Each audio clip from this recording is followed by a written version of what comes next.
Can you imagine having to watch what you say when you're in a pub just in case somebody that works there takes offence?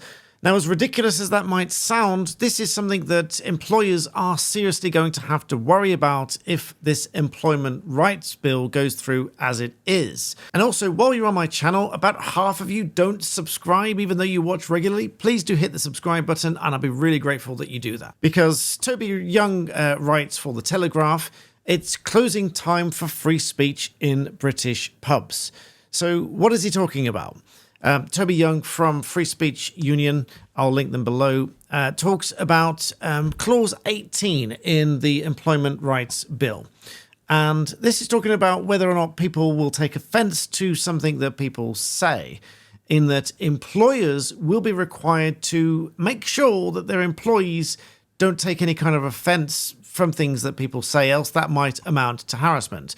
And that's absolutely true, because if we take a quick look at the ACAS website here and discrimination at work, discrimination can be, if it's anything to do with a protected characteristic, which would include anybody's age, disability, gender reassignment, race, religion, sex, sexual orientation, etc., if they feel that they are in a workplace that is in any way humiliating or offensive or anything of that nature, and that is a subjective feeling on their part, and if that is as a result of what people say in a pub, then the employer might be liable for that.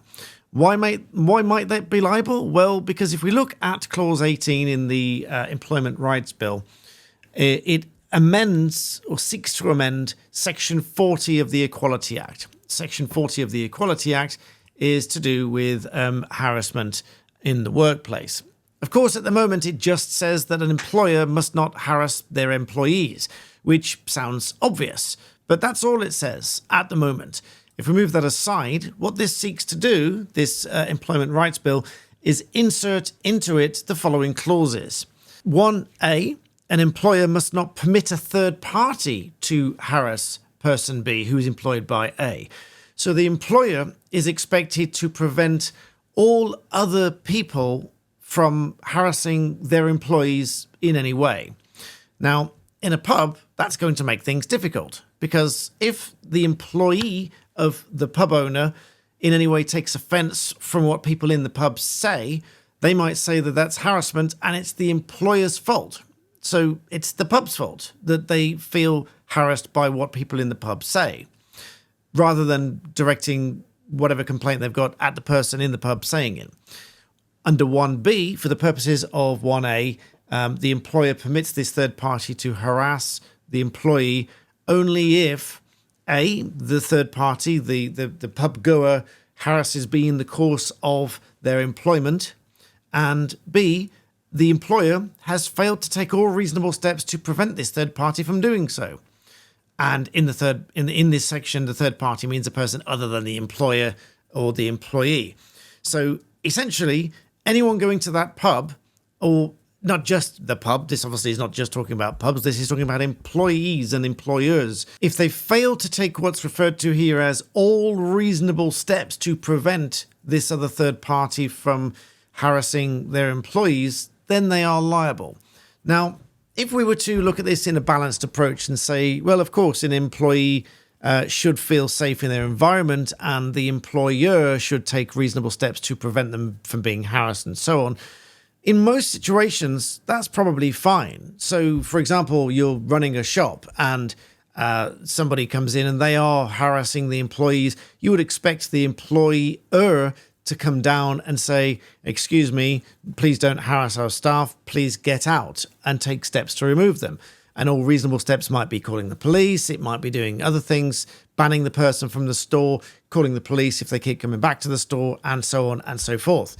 But what if it is, in the case of the pub, as in the example by Toby Young here, what if it is just people regularly coming to the pub and within earshot, telling jokes, having these conversations, and that person feels somehow harassed because they just take offence from what is said?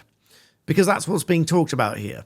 They even talk about going so far as to have a list of banned words that will be displayed on walls such as mothers, breastfeeding, women, and regulars might be asked to undergo unconscious bias training. Toby Young says with these things that he's talking about, you think I'm exaggerating, but comedians are already required to sign behavioral agreements when appearing in student venues.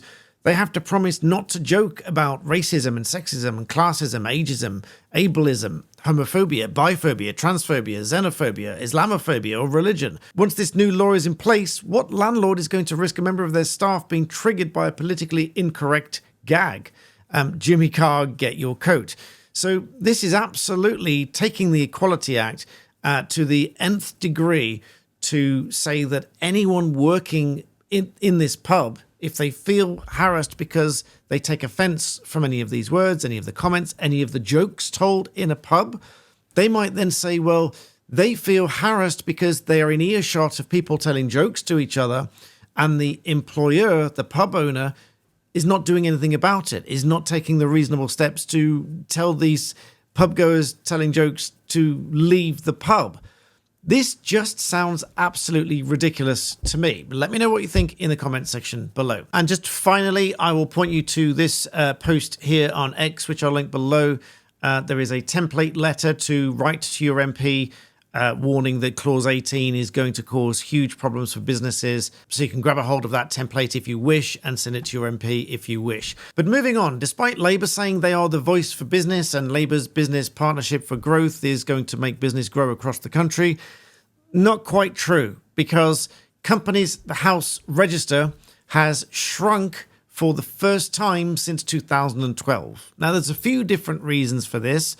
One of which is Companies House has gone to clean up the register and such things. For example, they've got new powers to go through the register and dissolve companies that have failed to provide an appropriate registered office address and such things. However, experts and consultants instead have pointed to the double hit with inflation and the tax rises announced in the budget, many of which are twofold or threefold as well, because of the hit to business premises, national insurance contributions for employers, the lowering of the threshold, etc., all of which going to cost these companies a lot more money.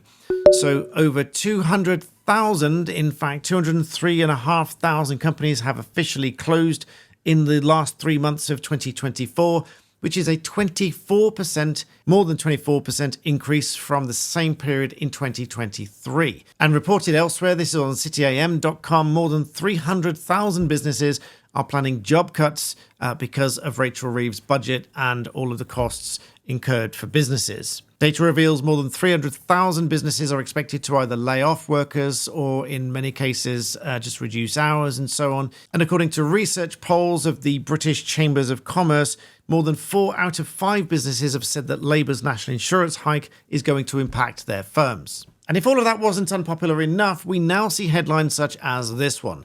UK must consider conscription now to be ready for war with Russia, according to ex-army chiefs. Now, we've heard things said by Keir Starmer just recently that hints that he might be looking towards war and things like that, but that doesn't really seem to be very popular to me. In fact, I did a poll on it just a couple of days ago, and let's see, nearly 9,000 people voted on that.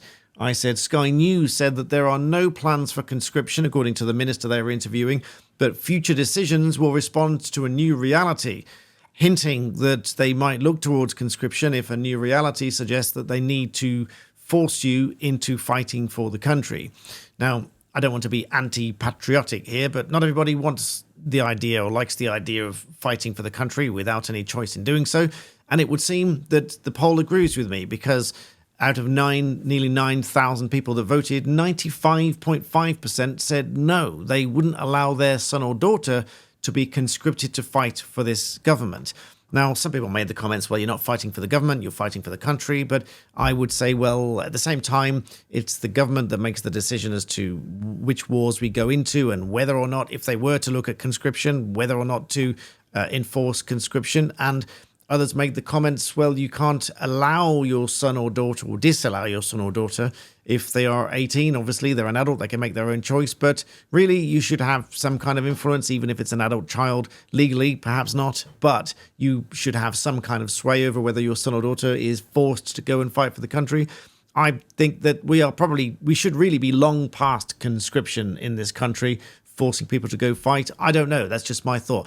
And as a side thought here, personal opinion alert, I think that the downfall for Rishi Sunak, because just judging by the response on social media, when he was hinting at the possibility of conscription or at least cadets or something of that nature, I think that was a turning point, and I think people turned against him. And I think that's one of the contributing factors that led to Conservatives' downfall during the election. Just my general feeling from what I saw and read on social media. Let me know what you think and whether you remember that, whether that's triggered a memory for you, what you think about that. Let me know what you think about conscription in general, or anything that I've said in general. If any of this has affected you in any way, let me know in the comments, and we can talk about it in future videos. So let me know what you think about any of this. I think it's all complete madness, the way that this is going to become law, and people might just take offense and then blame their employer. I think there's already a lot to blame employers for, and I think this is going to make it even more difficult. But in a pub, really, that's going to be incredibly difficult for employers to manage. Let me know what you think in the comments below. Do check out Free Speech Union and their template letter. Don't forget to subscribe to the channel. I really appreciate that. And as always, thank you for watching.